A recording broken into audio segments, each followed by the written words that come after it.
Time for our political roundup of the week with Deborah McGurran and a warning over what can happen if you burn the midnight oil. All in 60 seconds.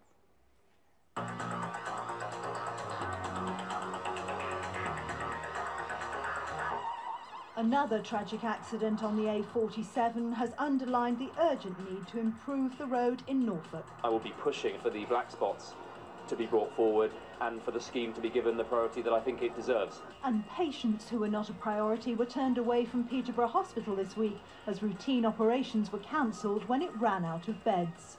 I'm pretty certain that the hospital has a strong future, but we need to get over this short-term financial difficulty. Questions were also raised about our ambulance service when its bosses faced MPs to explain what's being done to speed up response times.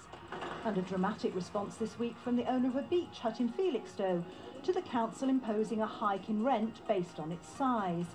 And Therese Coffey might have made good use of an electric saw when she got locked in the Commons library.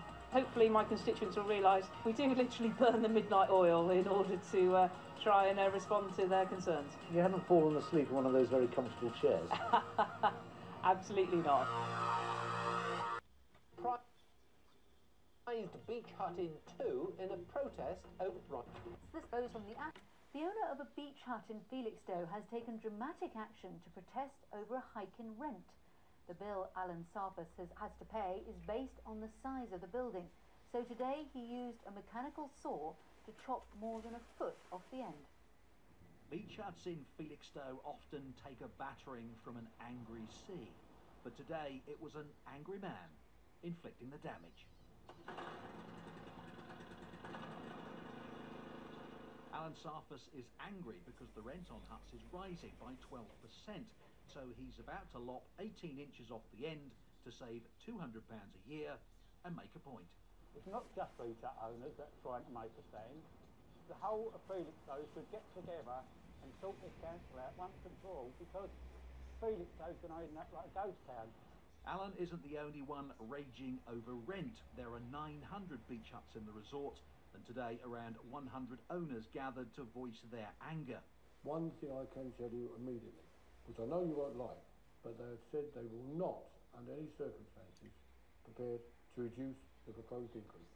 At the meeting, two owners of chalets who will see their rent rise by 20%. The council insists they all get a good deal and say budgets are under pressure like never before.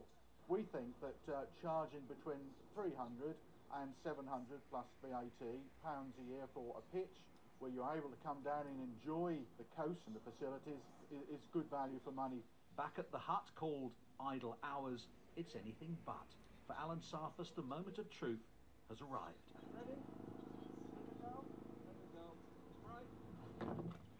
If we're looking to have a healthy community, having affordable beach pitches is a part of that. You know, the policy does seem to be very short-sighted. It is a tough call on beach hut owners, and I think certainly next year, if there is an increase, it will be a more reasonable one. It's going to end up a tip, and they want to attract tourists. They want to get a new council before they can get tourists in. This is, the campaigners say, a town full of fighters. But fight though they may, the message from the council is, don't hold your breath for a U-turn. Kevin Birch, BBC Look East, in Felixstowe.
You'll have to put another shim in. He's got the old lot off here, look. How are you doing? Oh, It's looking very, very professional, isn't it? Yeah, Eh? it's getting there. It is. I mean, this is more than the illegal immigrants get to live in, isn't it? I think it's brilliant. It's like... This would accommodate a family of 12. Yeah. I could put bunks in there. You could. Yes, you could. The bench is going in this afternoon as well. Yes, he's going to put my bed in this afternoon. What would be useful to have would be the charging regime they